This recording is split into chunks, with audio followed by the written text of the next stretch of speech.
This is, when we say about triggering, and just so you know what the content's going to be, we are going to be talking in depth about the Ghislaine Maxwell trial, about Jeffrey Epstein, about what happened. It's this book, and I'm going to say this over and over again, and I know you're bored of me saying this. This was my #1 book of last year. I thought it's one of the most important books that I've ever read in my life, in terms of the information it gives about the world, how abuse is covered up, and how young people, young women in particular, how the games that are played on them to weaken them and to use them.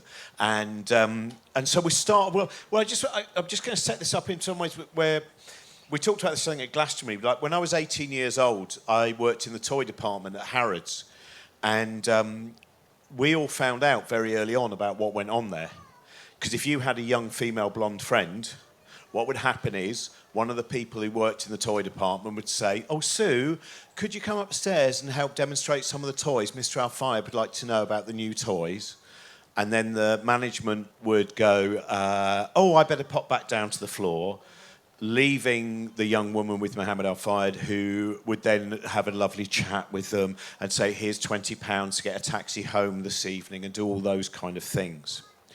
So we found out when we were 18 years old, and that means that the Secret Service will have known, and that means that all the press will have known.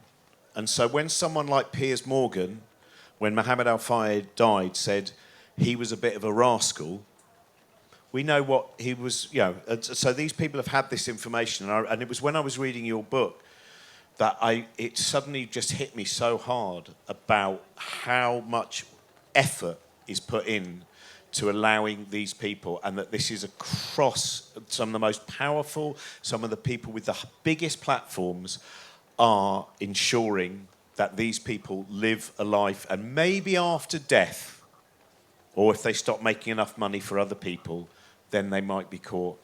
So, when you first, Lucia, when you first decided to go to the Ghislaine Maxwell trial, can you just tell us first of all what was it that took you there? You were getting up at 1:30 in the morning in the middle of winter to stand up in queue to get in.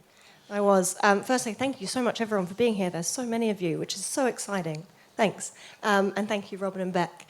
And thank you, Robin, for those lovely words about the book. You're very kind about it. So I decided back in 2019 that I wanted to write a book about Jeffrey Epstein.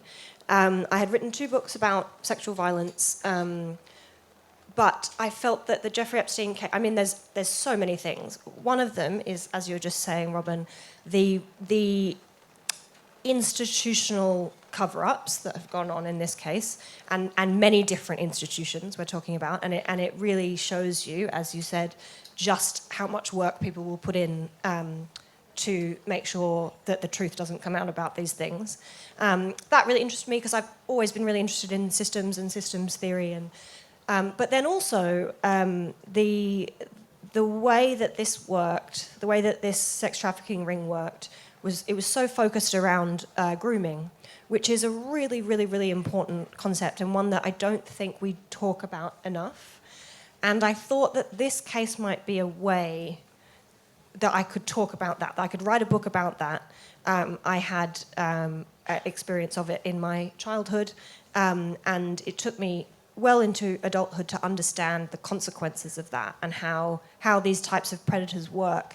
And I could tell from the outside, knowing a little bit about Jeffrey Epstein, that this was a huge part of his criminality, his and Ghislaine Maxwell's criminality. So I wanted to write about that. So he was rearrested in 2019. We'll probably come back to this, but going back to your point, Robin, about everyone having known for a long time. The FBI knew that this was happening as early as late 1994. That's the first time a victim went to the FBI and told them that they were being sexually abused by Jeffrey Epstein. They were 13 or 14 when they made that report. And nothing happened for 30 years. So lots of institutions knew as early as the 90s, possibly earlier. So he was arrested in 2007 and sent to prison, but he wasn't really, and he was let off with a plea deal. Anyway, he was rearrested in 2019, and I thought, this is interesting. Maybe there'll be some institutional will now to actually hold him accountable, because Me Too had happened, and the conversation was slightly different. So I thought, okay, this is good. I'll go to his trial. I'm a court reporter. That's my day job. So I'll go to his trial and I'll write a book about it. And then he got out of that trial, as we all know, because he died. So that then wasn't happening. And then, I don't know how many of you are following this, but soon after he died, the FBI announced that they were going to indict Ghislaine Maxwell because them allowing him to die in prison was just a massive mess up. I don't know if I'm allowed to swear. So, thanks. Massive fuck up.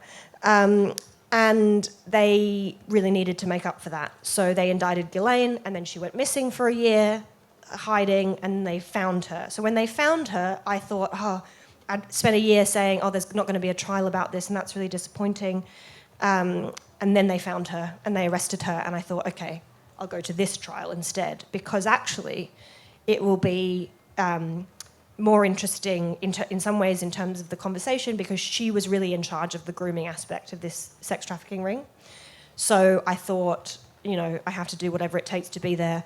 And it turned out that what it took to be there was moving to New York and getting up at between midnight and 1 a.m. and lining up outside the courthouse in the middle of winter. This is December in Manhattan. It was like snowing and hailing on me. And they let us into the courtroom at about 8:30. So it was about 12:30 to 8:30, like 8 hours straight of standing in a line, freezing, desperately wanting a coffee because you're exhausted, not wanting to have a coffee because it makes you need to pee, and there was no bathrooms. So it was wild. It was very cold. But anyway, it meant that I got to be there every day.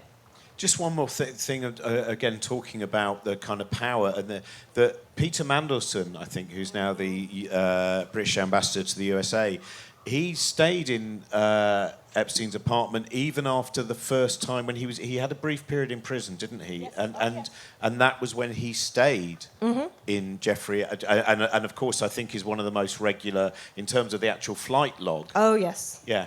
So, I mean, this is something that baffles me, and maybe because this story is back in the news at the moment, maybe something will happen.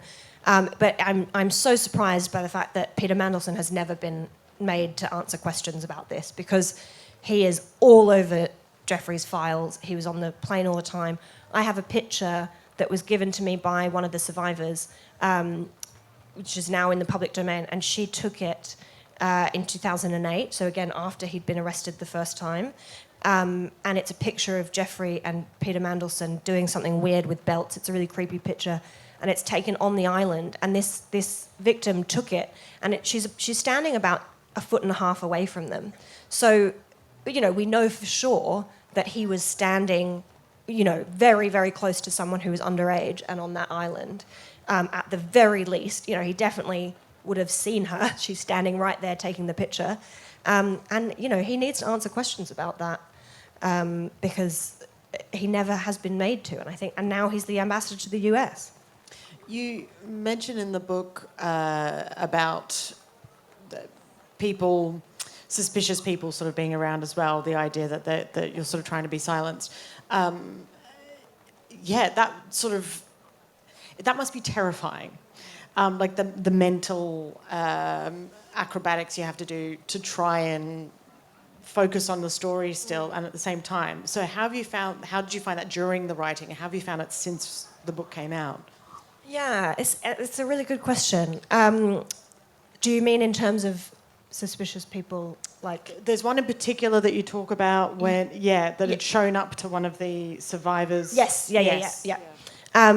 So just for context, this happens to the survivors all the time, and it doesn't happen to me as much.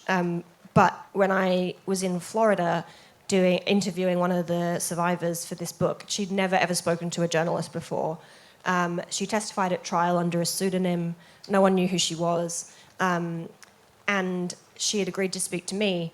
And I landed in Miami, and when I got to West Palm Beach, which is where she lives, someone showed up at her house knocked on her door and said, "We know that there's a journalist here. We know you've agreed to speak to her," and threatened her, saying, "You really shouldn't do that." Then offered her $5,000 not to speak to me. Just doing everything they could. And she told them to get lost. But then this same person found me the next day at a restaurant and was watching me for 3 days at this restaurant, and then approached me on the 4th day. And it was so creepy. He walked past and I was writing notes, and he was like, "Oh, when you finish that book, I want a signed copy." And I just looked up and I was like, "Who are you? And how do you know I'm writing a book?" And I just obviously had that look on my face. And he looked so happy with himself. And he went, "You're writing a book about Jeffrey Epstein, right?" And I was like, "Who wants to know?"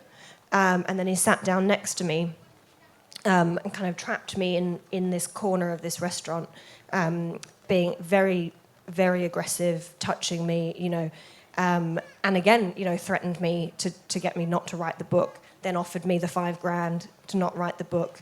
And I was trapped there for a long time, and eventually I had to get the staff to help me. And they made him leave. And then they closed the restaurant. And we were waiting for him to leave because he was hanging around. And eventually they took me out the back way and helped me get home without going out the front of the restaurant. And they told me the next day that he was waiting there in a car with a few other black cars behind him for 2 hours, waiting for me to come out. So, there are these people in the world who were involved in this criminal ring, which, whether they were actually involved in abuse or whether they were involved in an enabling sense. There are lots of those people, and they have a lot of money and they have a lot to lose. So they hire people like this guy. I don't know who he was hired by. He wouldn't tell me. But they hire people like this guy to intimidate people like me. And, it is scary because it makes you, aware that there are these people out there who really don't want the truth to come out about this because they want to protect their reputations, and they'll do a lot to do that.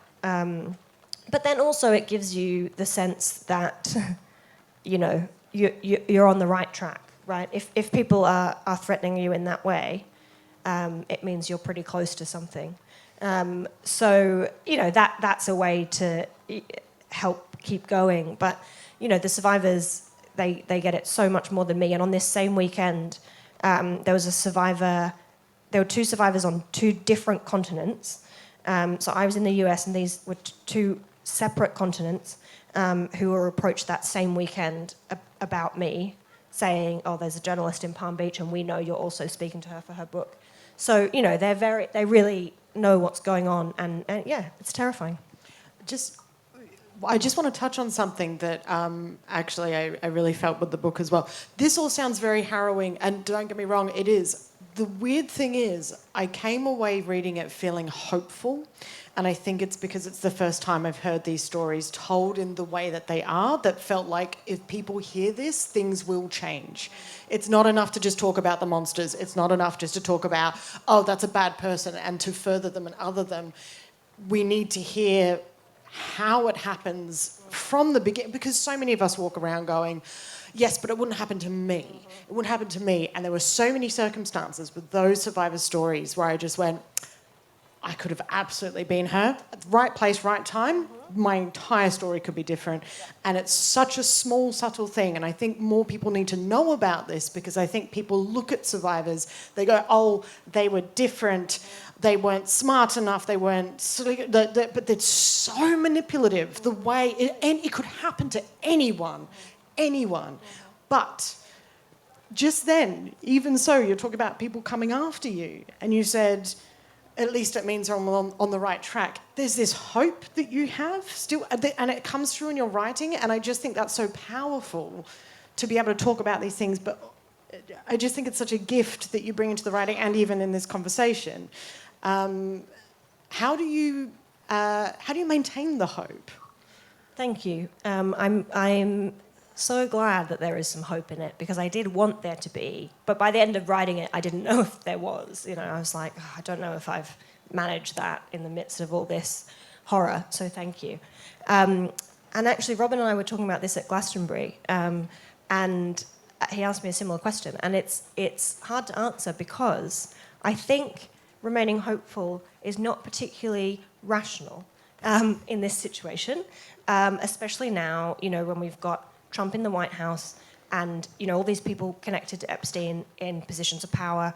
So, the systems are kind of more stacked against us than ever. So it's very hard to give a rational reason why I'm hopeful, but I still am very hopeful. And whether, I don't know where that comes from, but I think what it is getting to spend time with these survivors, over the last 5 or 6 years has massively changed me as a person. I think I was much more resigned before that to kind of the way the world is, but these people have been fighting this for 20, 30 years, and they're now in their 50s, and they've been doing this for such a long time, and they have not stopped. And when you meet people like that, it makes you realise, that I have no excuse not to be like that, if they can do it after what they've been through. And also just getting to know them as people and know, they've taught me so much about, not only about these horrible things that we've been through and how to recover from them, but also, how to find joy. And we have so much fun together. And when you are surrounded by people like that, it's really hard not to catch it, And so I think they're so remarkable, and I think they've made me very hopeful, which again is wild because they've experienced some of the darkest parts of human nature, The things that they went through are so horrific, and yet they still managed to hold on to this hope. And so I think that's a big part of what keeps me going. And that actually, in this story, when I was in Palm Beach, the survivor who was approached by this man, and then I was approached by him the next day, and I told her about it.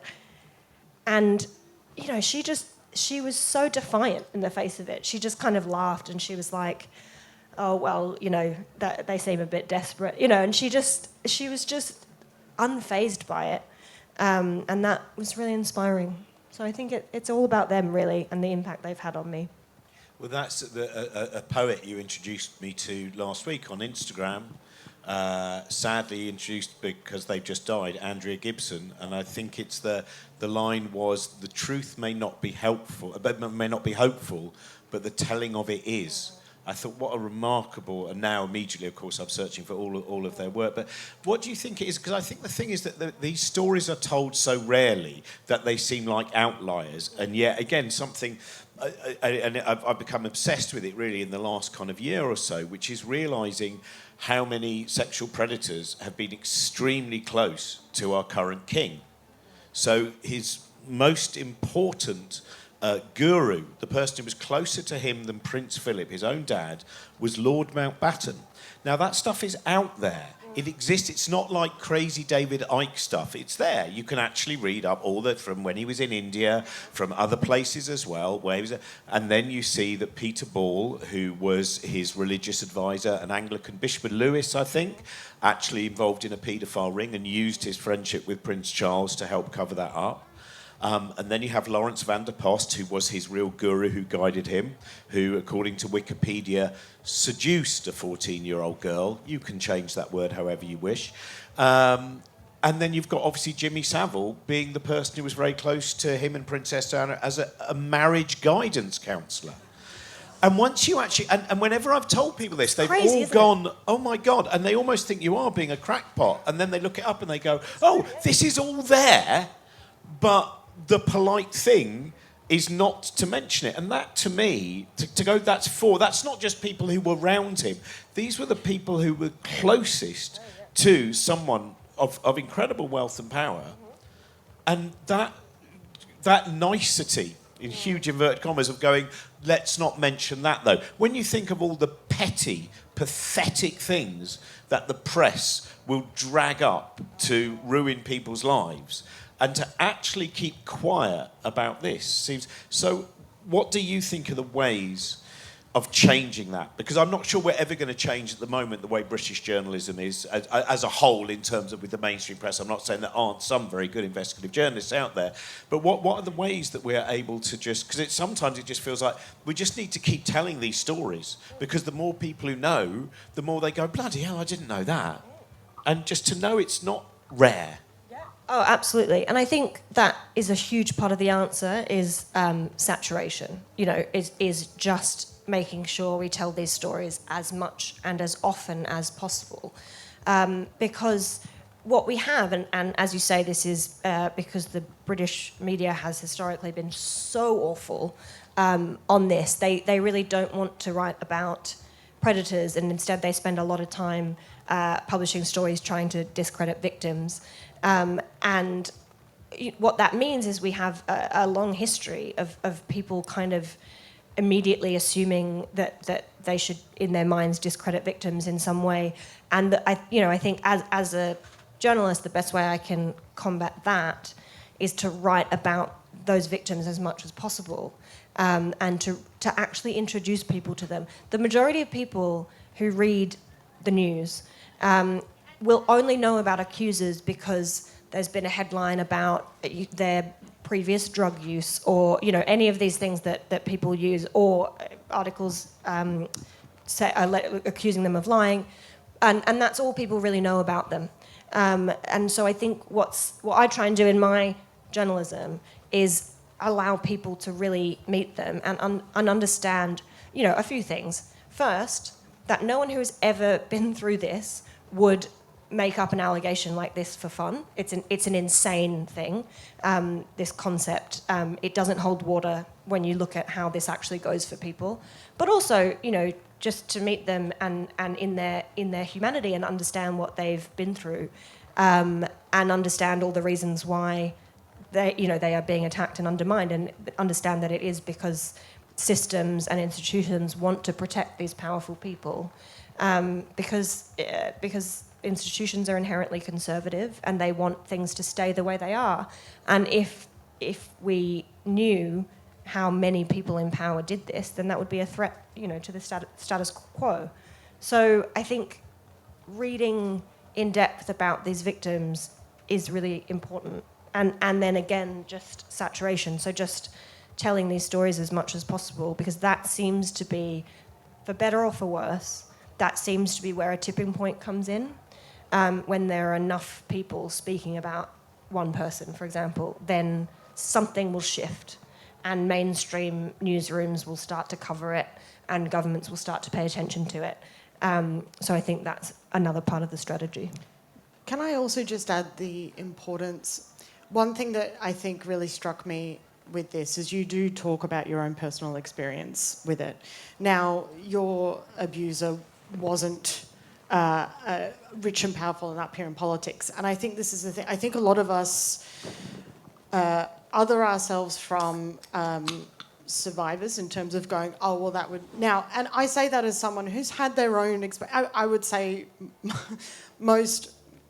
there's a lot of people in this room who will have had at least one experience where they go, yep, that was not okay, and I was too young to understand what was happening at the time. And I think the thing is, yes, there's an othering with survivors, which means that survivors' stories don't get fully told in the gory details that they need to be.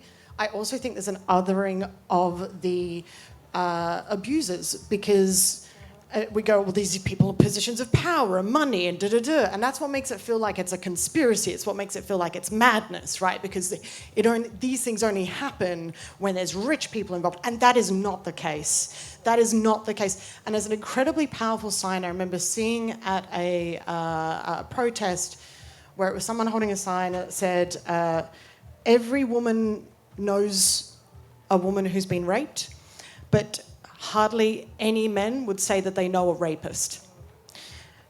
And I think that's so powerful, because it just goes to show that those stories, I think until we start hearing more stories that are happening that are less glamorous, that are less exciting, because it's not taking down the powers that be, it's taking down your old year 6 teacher, it's taking down that friend's dad who was just a little bit too familiar. Like, it's taking down the people that no one wants to hear about because it's not interesting and it makes you uncomfortable because you know it's close to you and you don't want to look at it because it's the monster under the bed. But if we're not telling those stories, then how's anyone going to believe when we're talking about the people who have the power, that talk about the people? Well, it will affect us if we talk out about them. It frustrates me that this is the only time that these books get read.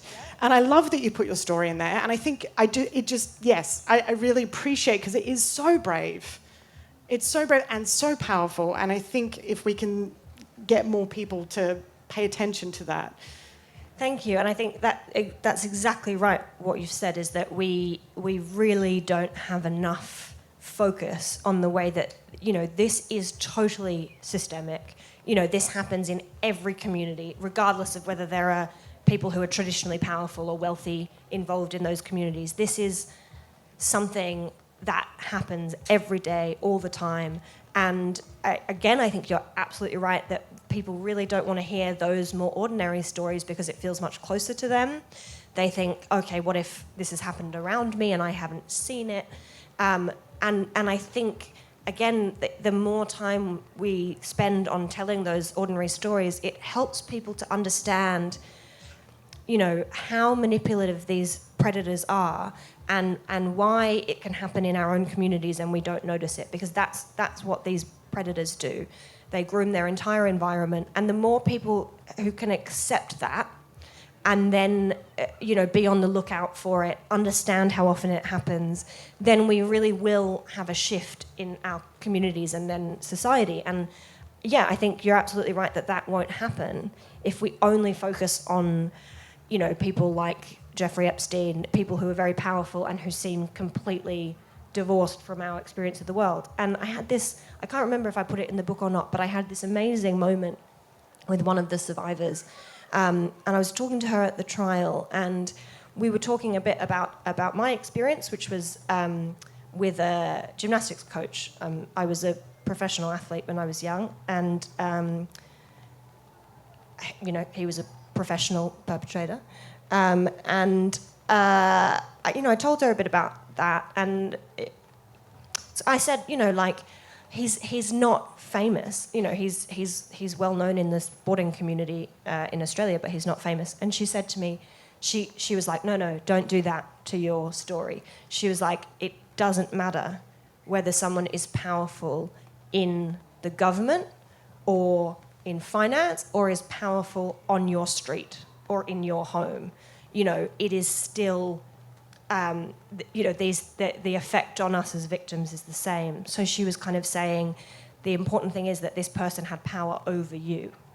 And it doesn't matter that he wasn't powerful in the world. And that was a real moment for me. And I've never stopped thinking about it since then. And I think that's like, what you were saying, Beck, is, whether it's an uncle or, the thing is that people who have any sort of power, and if we're talking about children, there will always be people around who have power over them because that's how it works, being an adult. Anyone with a little bit more power than another person in a situation might decide to abuse that power. And that is the dynamic that links my experience to the experience of this person I was speaking to. And that's what she was trying to say to me, that is the same. Even if the story is very ordinary, even if the perpetrator isn't, a famous person. And, that's what I think I would really love for people to understand. And that's why I tried to weave my story into this, even though in some ways it's very, very different, but in some ways it's exactly the same. Because what's common among all these stories is the way that some people choose to abuse whatever power they have. If that's power within their family, if that's power within a sporting community, it doesn't matter. There will always be humans who decide when they are given a little bit of power over another person to use it to abuse that person. And I think that's what we have to understand. And if we speak more about those more ordinary experiences, it will help people understand how common it is that the person with a bit of power decides to do that, and how we can help spot it and therefore, move towards a world where people and children in particular are more protected from it. I think that I should mention another book, because I think what's incredibly useful about your book as well is the fact that I think people can read it and then they will be able to spot the signs when they are being groomed. And Julia Rayside has written a book called Don't Make Me Laugh, which is a novel based on a lot of true stories, though, as well, about how grooming works on the stand-up comedy circuit. It's a fantastic novel. And again, I think it's incredibly useful because I think people will... Because, again, that's a power thing. I think we were talking about this last night. The power... Comedy is an interesting one because that power dynamic literally appears over a period of an hour. You go on stage, you do 20 minutes to what might be quite a drunk audience, you come off way, and then that means that you are now you're elevated in a way that a priest it might take longer, or the CEO it might take longer, or the gym team, or whatever it might be, it might take longer. But also that idea, I always think, you know that film, The Lucky Bones, the film of the book. I always think one of the things that's really bad about it is the murderer, the paedophile, is like kind of... And I remember there's a horrible journalist whose name I've forgotten. She was the one who wrote really nasty stuff about Stephen Gately after he died. And then she wrote a piece about a woman who... Her husband had raped the stepdaughter, her daughter, and then killed her. And then I think took his own life. And in the column, she wrote this thing which was meant to... I'll make up the name. It was, "Dear Alison, I'm so sad that this has happened to you." And then said, "But what I don't understand is, how did you allow a monster to walk into your life?" And I remember reading that and going straight on stage that night and going, that's the clever thing about paedophiles, is they mask a little bit. They don't go... And that whole... This seems to be one of the things, which is when you realise that a lot of people who have... what appears to be charm. People go, "But he was such a lovely bloke in the pub." To realise that sometimes it's someone who just looks really nice and charming, and that might be... But that cliche of it always has to be someone who's kind of dribbling and... Absolutely, and this is so important, because when there is grooming involved, which is, in the majority of cases of the kind that we're talking about, that grooming necessarily involves ingratiating yourself with other people. It's not incidental, it's part of the plan. So when people come out later and are like, "Oh, he was such a nice family man," he worked on that. He made sure that his neighbours thought he was a nice family man. That's, or whoever it is. And the perpetrator was the same. Everyone in the community looked up to him. And so it's very hard for people to believe when this came out about him. And that's not an accident. These people do this on purpose because it gives them an unbelievable amount of shelter from these accusations, and they know that they might one day need that. So part of the playbook is not only grooming, in this case the child, but whoever the victim is. It's grooming them to make them believe that you do love them and you do want to help them, and so they are confused when you start harming them. But also grooming the whole community, grooming their parents, grooming everyone else in the community, so that everyone sees you as a fundamentally good person, and so that people find it hard to believe.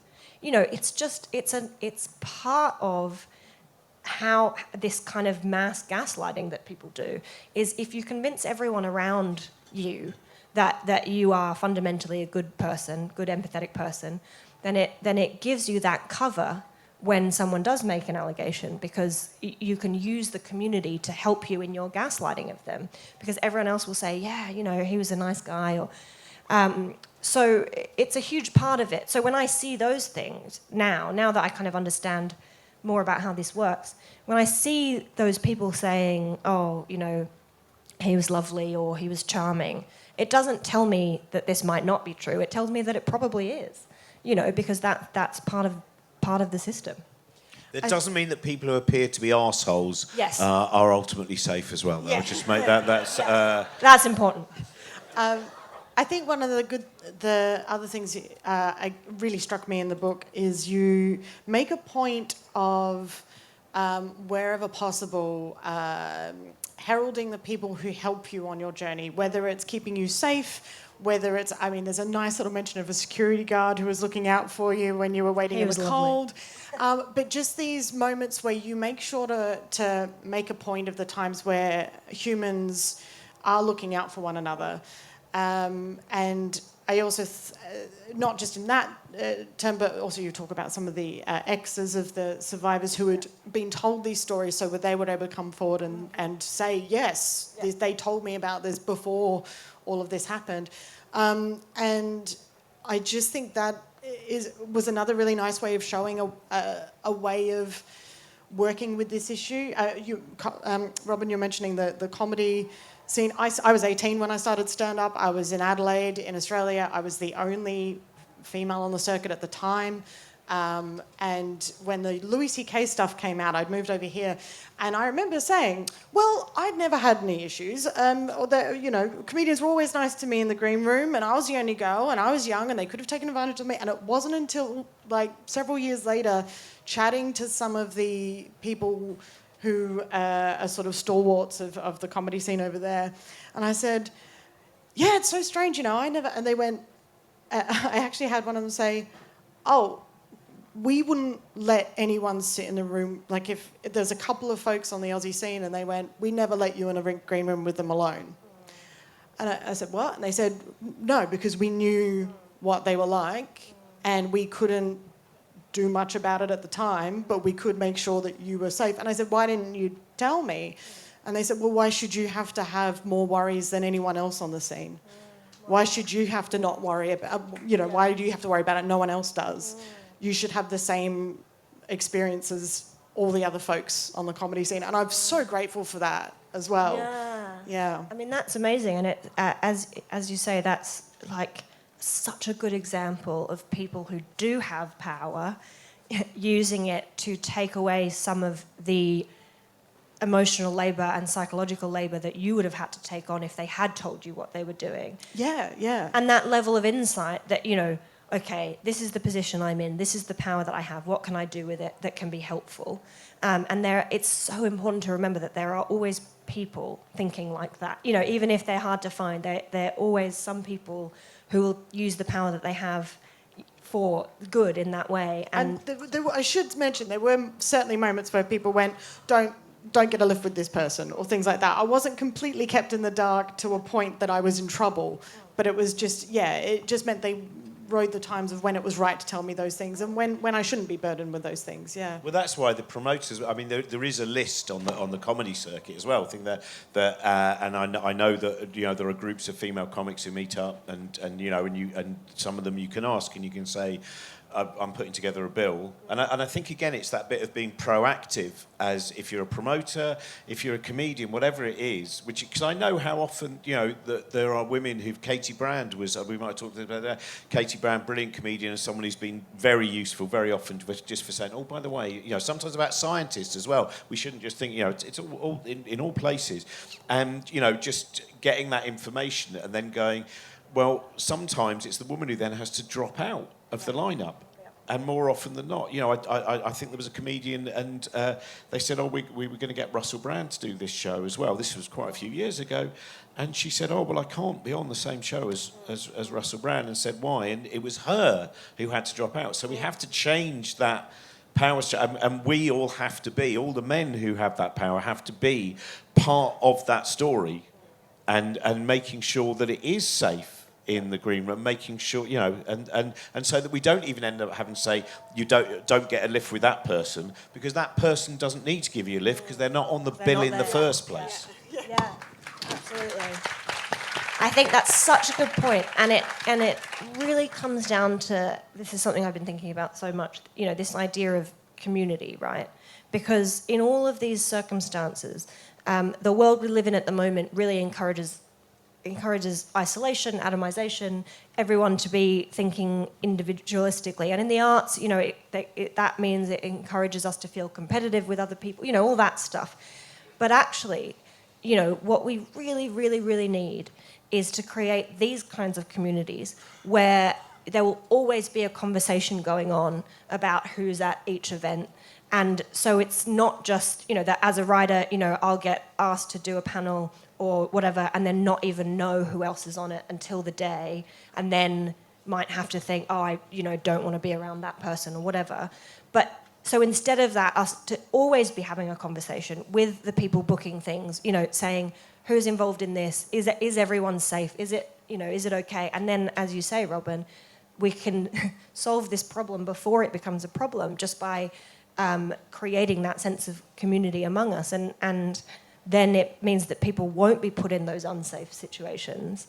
It means that we can be having these conversations on a kind of rolling basis all the time to make sure that this doesn't happen. And I think that is happening more and more. As like in my experience, I'm seeing it happen so much more in the writing community, and I think it's just great. And I think that's, is such a kind of, if we can keep that up, I think that will be a huge part of tackling this problem. Can I ask about, just because obviously now the Epstein story, the list, etc., in the last 2 weeks, this is, hopefully this might end up possibly destroying some of those people who we don't know yet. But firstly, I just wonder, for those people, those victims, again, who have spent so much time being dehumanised, what do you think they'll be going through at the moment as this rises to the top of the news agenda again? Yeah, so it's a really difficult time. I mean, we were talking about this in the green room.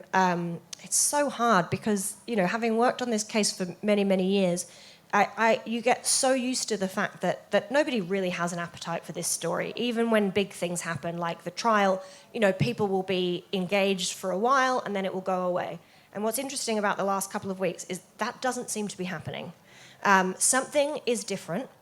There is more of a community appetite to hear about this, and potentially more institutional will, if depending on how Trump decides to play it. But it feels different, and that has been very, very hard for the survivors that I am close to. Even though obviously it's a really good thing for everyone to be talking about this and to get closer to a desire to hold people accountable.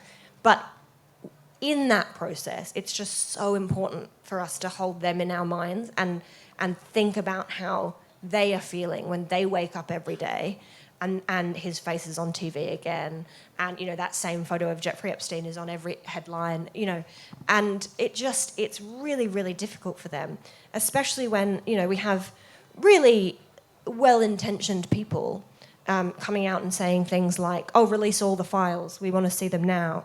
And I understand why people want that, and I want all of this to be made public, but it cannot be done in that way. It cannot be. We cannot allow Trump to do something like just release all of them, because these victims gave testimony in these investigations about the worst things that have ever happened to them, and they did it on the understanding that those documents would stay sealed in perpetuity.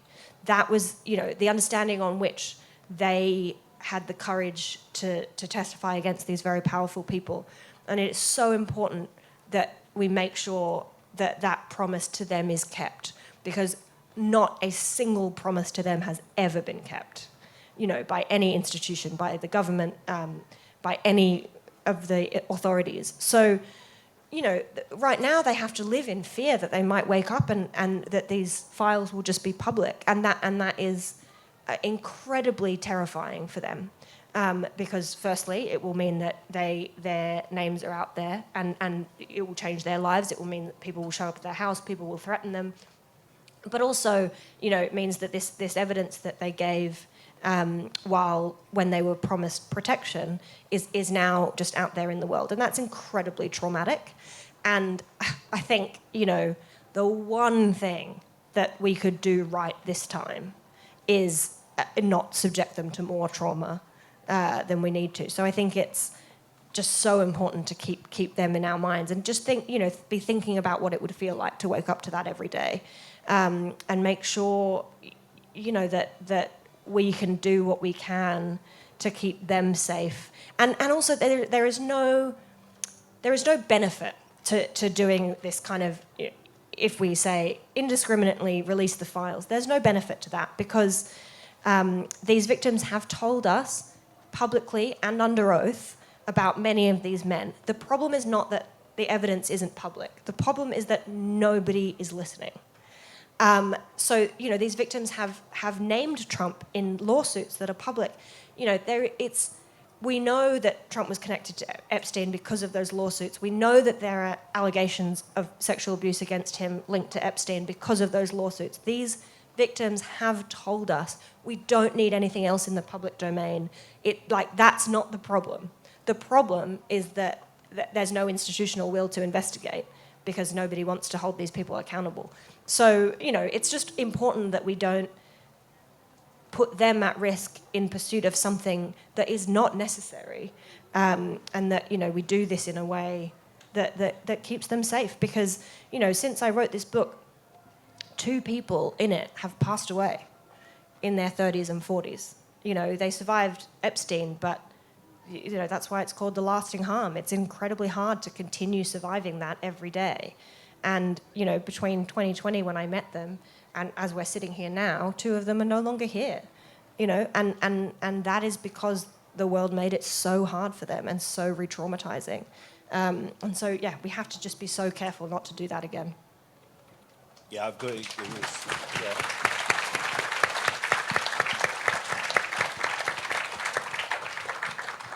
It is a book. It will break your heart, this book, but it will then make it stronger afterwards as well. I mean, Thank it is you. just, it's such an important... Sorry, Beck. No, I just want to agree with that. I think that, that statement is... So this is another thing I just want to... Again, when we're talking about the will, which is, I know that when you wrote this book, there were 5 people you wanted to name. Yeah. And again, you say the body of evidence is all there, but the lawyers... So again, this... What were the difficulties there? Why would they not allow you to name those names? So this is another level of kind of fighting this battle, is that even trying to publish allegations about this is so hard, and the lawyers who are working on this book ultimately wouldn't allow me to do it, which is so disappointing. And it's just all these systems coming into play, which is at the heart of it. It goes again to the distribution of power and the fact that in this case the people that I wanted to name are very wealthy and very powerful, and that means because we have a justice system that gives people access to justice based on how much money they have, and these people can sue me for defamation in every country that this is published, and they wouldn't even notice that money coming out of their bank account. It costs £10,000 to file a lawsuit. I couldn't do that. I would never have that money available. But these people, they could do it, as I said, in every state and jurisdiction, and they wouldn't even notice that £100,000 or £200,000. So that's, again, goes back to this problem of how people use whatever power they have and whatever power they have over others to keep people quiet. And that's what they do with publishers and journalists, and the courts let them do it, and all of the Trump-appointed judges are, kind of enlisted into this program of keeping people silent.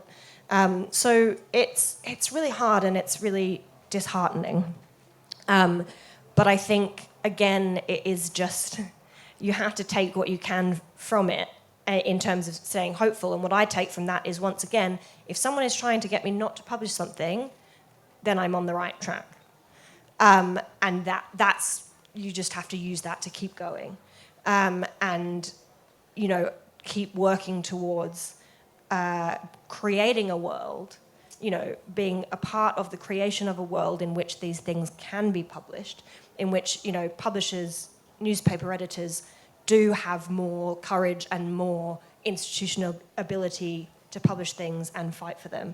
And, I think it's a big part of this project, is instead of thinking, well, the courts are going to defeat me every time, that then feels like a really huge barrier to get over. But if you just think, every day I could wake up and try and make the world a little bit more receptive to these stories, and eventually I might find myself in a world where these things can be published. So the way I kind of think about it. And then also, things like this moment that we're in with Jeffrey back in the news and Trump's connections to him being interrogated again, it just makes you think that all of these moments kind of build on each other, and as long as we use them in whatever way we can, again, to create the world anew a little bit every day and make it a more receptive place, then eventually, hopefully, I will be able to publish those names. And this is why you have to buy this book, by the way, as well, because the more a book like this sells, the more books like this appear. And I found it very disappointing that a lot of shops haven't even known about it, and it is such an important book. So please, afterwards, there's books for sale. And also the other book, I know we've only got a few minutes, we've got about 5 minutes left, Trent, I think, yeah. I just quickly wanted to mention another book that I know is in the bookshop, which is the first one of yours that I read, which is My Body Keeps Your Secrets, which, again, was very revelatory to me, because we often talk about the psychological damage of sexual abuse, but the actual physical damage, where you tell that story both from your own perspective and from the perspective of other people as well. So can you just tell us just a little bit about, again, what a lot of people don't know, the physical ramifications? Yeah, I mean, this is kind of how I became a writer, which is is the last thing I expected, but. Because this happened to me when I was young, and I was not, I was a child, I was not in a position where I could tell anyone about it, least of all myself. So there's a great quote from a trauma theorist that says one of the things about interpersonal trauma is that if a perpetrator makes you question what's happened, they destroy their only witness. If you are the only person in the room with you, all they need to do is make you unsure about what happened, and then there are no witnesses left. And that's exactly what was done to me. And so I couldn't acknowledge this until my mid-20s, really, about 10 years after it ended. And so I was able to completely avoid cognitively dealing with this, because that's what the brain does, and also that's what these kind of predators do to you, is they make you distrust yourself and your own sense of the world. But what I didn't know was that all this time, that process, that kind of the consequences of it were happening in my body, even though I thought that I had kind of avoided them. I thought that by not thinking about it, I could protect myself from these consequences. But the body keeps the score. And I eventually, again, 10 years after this ended, I became very, very sick. And my life changed because I became so sick. I was in hospital all the time. I went from being a professional athlete, one of the best gymnasts in my country, competing at world championships, and then I could barely walk. And those illnesses forced me to confront the fact that the whole time I was ignoring and trying to ignore what had happened to me, it was still being processed in my body, and it was breaking down parts of my body because of the physical stress that these kind of traumatic memories have on you, So my first two books are about that, about the fact that, I really thought I'd gotten away with it. I really, really thought I'd been able to outrun these memories by just never acknowledging them. And it didn't work. And they all caught up with me. And that, was such a big moment for me. And in My Body Keeps Your Secrets, what I tried to do was I went around and spoke to about 100 people who had experiences of this and who had felt the impact of these things on their body. And it was a really powerful experience because we were all experiencing the same thing. They're all over the world. We were all experiencing the same things, but we never felt like we could talk to anyone about it. So we were having all the same feelings as each other, but we were having them alone. And what I wanted to do in that book is kind of, in some ways, be able to bring them all into the same room. They're all anonymous, so they've never met each other. Even if they were in the same room as each other, they wouldn't know it. But in the book, I wanted to put them in the same room together and put them in conversation and through that help readers who are reading it feel part of that conversation as well. Yeah, you reminded me just then of you were talking about your own experience and sharing that. And I remember there's a moment you mentioned that an old, someone who's connected to the gymnastic world asked you, had anything, and you didn't want her to feel bad for missing it and not protecting you, and so you told her nothing had happened. And I just think that's the power of this. It's not just, how is it going to affect the perpetrator, but also just how is it going to affect everyone around that? How is it going to make them feel about how you end up managing everyone else's emotions and putting them ahead of your own. What would your advice be to people who have been in that position, who don't want to let down someone that they do love and know that they weren't, they would have protected them had they known? Yeah, it's so hard because, I was really trapped by these kind of feelings for a very long time, and I really wanted to protect everyone around me. I really, really did. All the people who were around and didn't see it. You are constantly thinking about how those people will feel. And in part, there's a lot of things going on there, but one of them is that when you are a victim of abuse in these situations, one of the things that an abuser does is make you responsible for their emotions. So they've taught you how to take on responsibility for everyone around you. So I think the important thing is to remember that is something that the predator has done to you, and so you're left with this feeling that you have to take care of everybody else. And I spent 10 years in therapy before I understood this. But the thing that I finally see now is that being able to be honest with people is a way of taking care of them. You don't have to protect people from hard things in order to look after them. There are so many other forms of care, and you can still care for the people you love and not feel that you have to lie to them about what's been done to you. That kind of has really changed my perspective, because it means that you can live in the world more authentically. And, you can say something that does hurt another person, but that doesn't mean that you've done something wrong. It means these things exist in the world that are horrifying, and none of us can change that on our own, and none of us are responsible for that on our own. So when you kind of start to get rid of that feeling of responsibility that, again, the perpetrator gave to you and then society gives to us as victims, puts all the responsibility on us. Once you try and realise, this is not my fault, this is not my responsibility, I do not have to protect everyone from the fact that this happened. And I can care for them and love them in ways that don't involve sheltering them from this. And also, it gives... This is something I've learned in my relationships more recently, is that it gives people the opportunity to know you better. It gives people the opportunity to understand you better. And a lot of people really relish that, rather than being protected from something. And you find really, really great supportive relationships out of that. So that's another piece of advice, I guess, is that it is worth it. It's really hard, but it is worth it.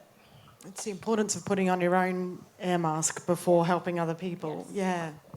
That's a great way of looking at the...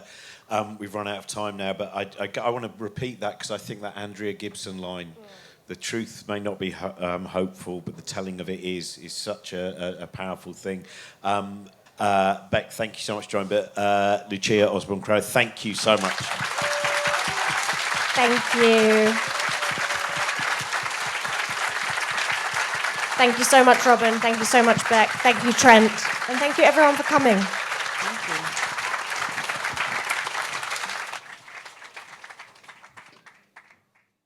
Thanks for watching. I hope you've enjoyed it.